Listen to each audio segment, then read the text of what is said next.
Hello and welcome back. This is Arcade Reads with another little book journal review thing. So I just finished another book on my to be read list.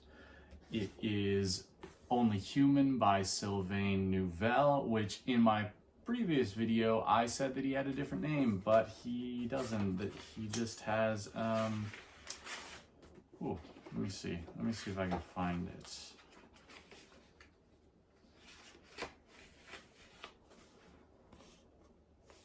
So last video I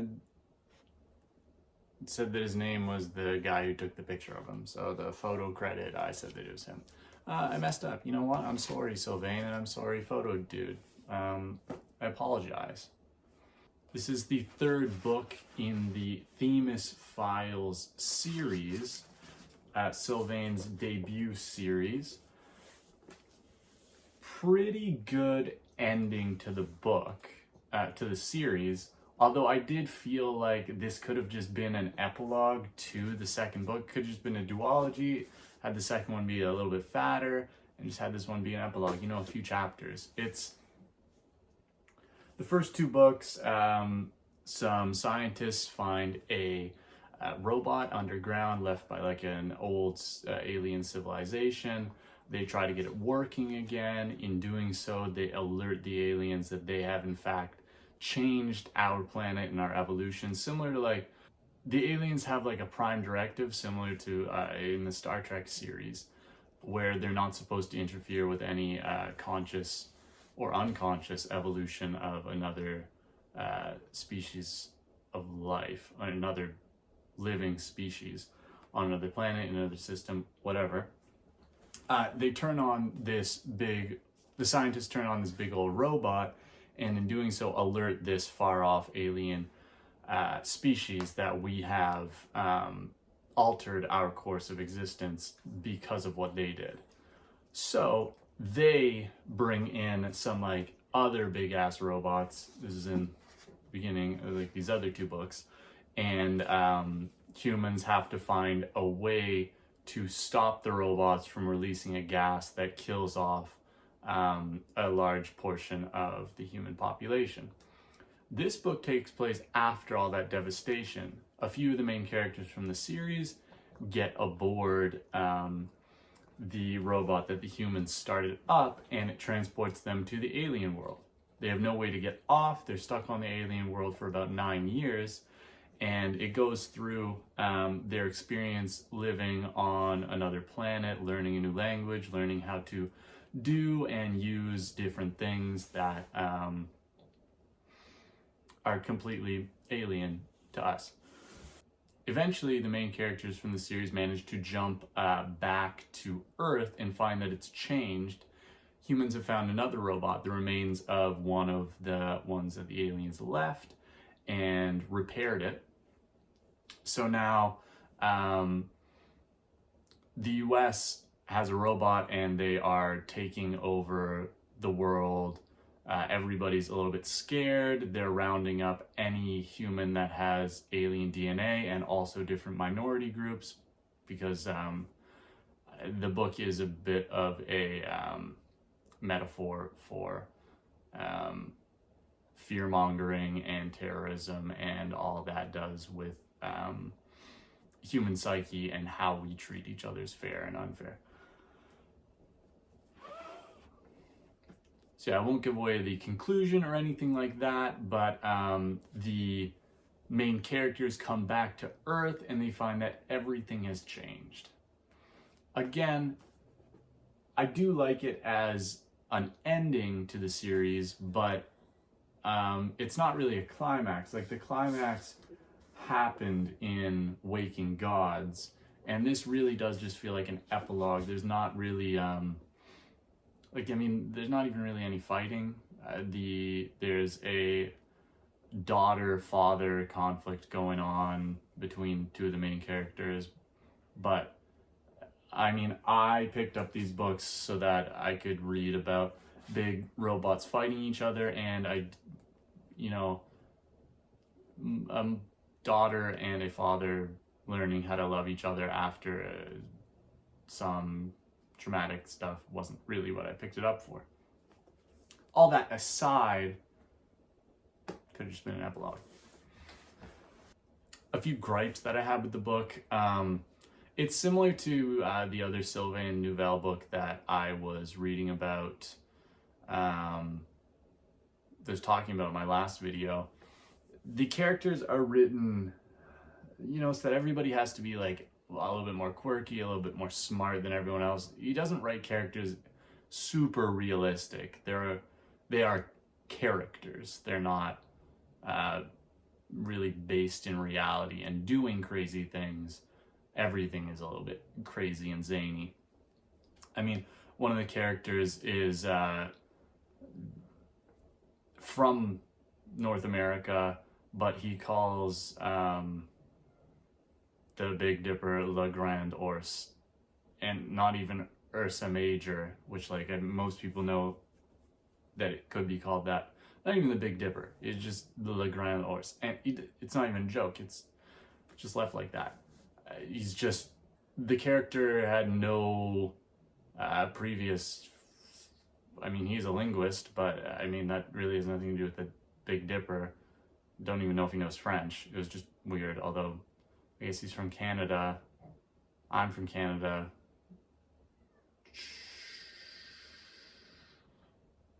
Like I said, similar to the, like in A History of What Comes Next, there's this Russian major that the main characters have to talk to once they get back to Earth, and she is just like this weird, quirky, I'm a spy person, bubbly and friendly and a little dumb, but like hiding something.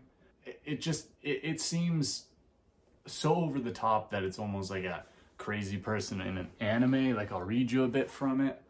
I'm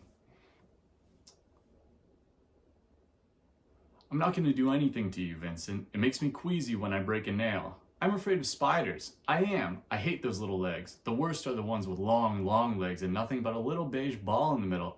Ah! Anyway, can you picture me with pliers and a blowtorch? I hope you can't. But I don't run this place, Vincent. Soon enough, if I don't give my boss what he wants, it'll be someone else asking you questions. Trust me. You don't want to talk to that someone else. I don't want you to either, because that'll mean I failed. And that doesn't go well in this place. No, not well at all. So what do you say? Do you want to help me? I have cookies. It's just, like, it doesn't make any sense. You know, it doesn't make any sense from, like, the perspective of a real person trying to get information from someone. Just bring out the pliers and the blowtorch. It just doesn't make sense. Some of the plot points also feel like a bit like a Christopher Nolan movie. I don't know if you've noticed, but like they'll like bring a group together in the movie, and the guy who knows all the plans will like explain a little part and get someone to say, oh, so you mean we're going to break into the bank? And then he goes, no, we're actually going to go under the bank into the water so that we can go around it and get to the reactor. And they're like, so we actually need to blow up the reactor? And they're like, no, we're going to go through the reactor to get to the science museum. And then somebody else says, oh, so we're going to steal the plasma ray. And they're going to say, no, actually, I just need lunch. I left it in the science museum. And everybody's like, oh, I get it now. When they could have just said, let's go to the science museum. I need to get my lunch. Just overly convoluted for no point, just so that you can have characters be shot down. I really do like the journal, audio log, report way of storytelling. I said this before. I'm a really big fan of World War Z and how that was written, and I like what he tried to do in this one. Obviously not as good in my opinion, but it's different, and you don't see many books doing that, or maybe you do now, but I like it.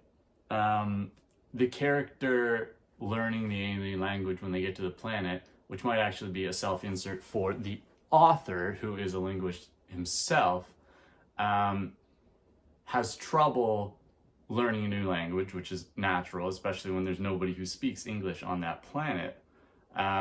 So the alien speaks short and slow, small words, small sentences to Vincent, the character, but then Vincent speaks in these like whole paragraphs to the alien, and they're both supposed to be teaching each other, but the linguist doesn't seem to understand he understands how to learn language, but he doesn't understand how to teach it, even though he has taught it to other people in the slow and simple way.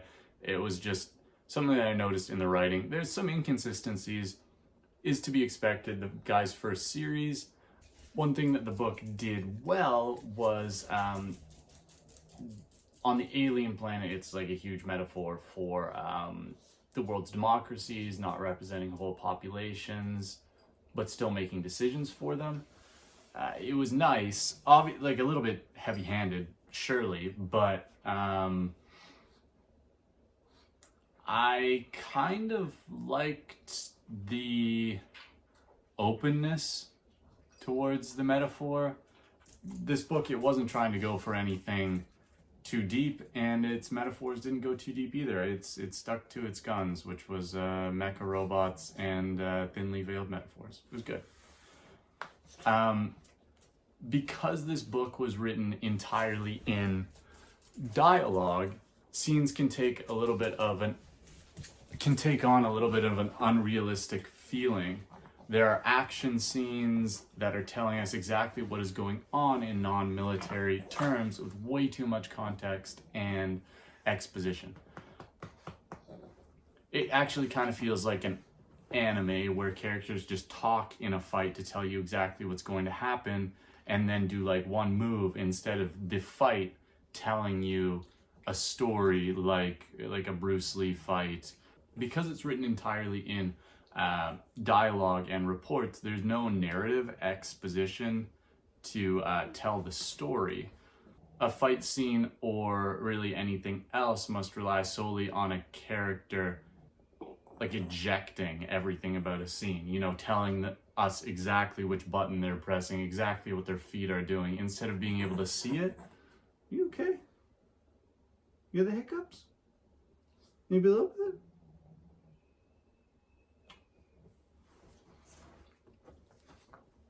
So, like they'll be being shot at and they're still talking and telling exactly what's going on instead of being like trained and knowing.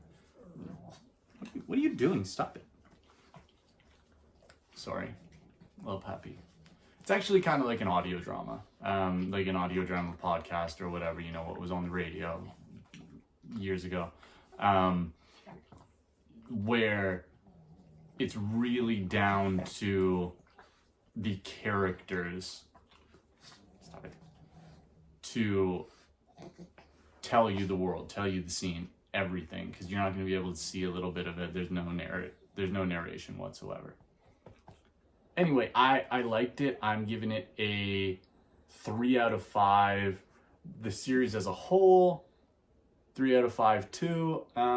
If you're interested in something, that's a little bit easier to read, a fun little mech romp through space, it's great. I highly recommend it. And good job, Sylvain Nouvel, on your first series.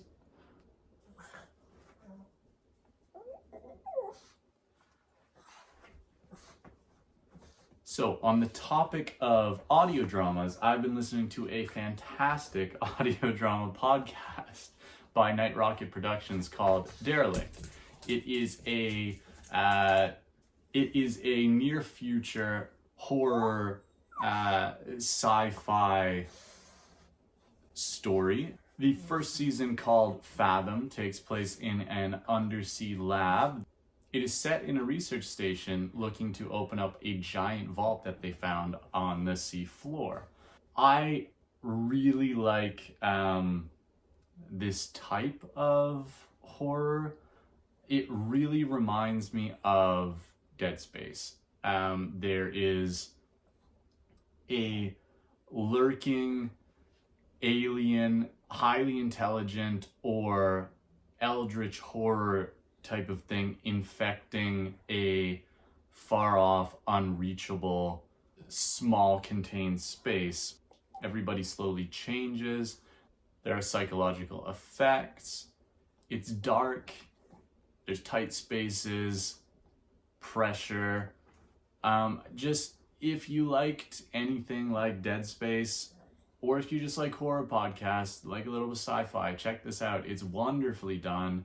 Tens of hours worth of content. The 4th episode of season 2 just came out yesterday. Highly recommend looking into it. Yeah, that's all. Have a good day. Look at this puppy.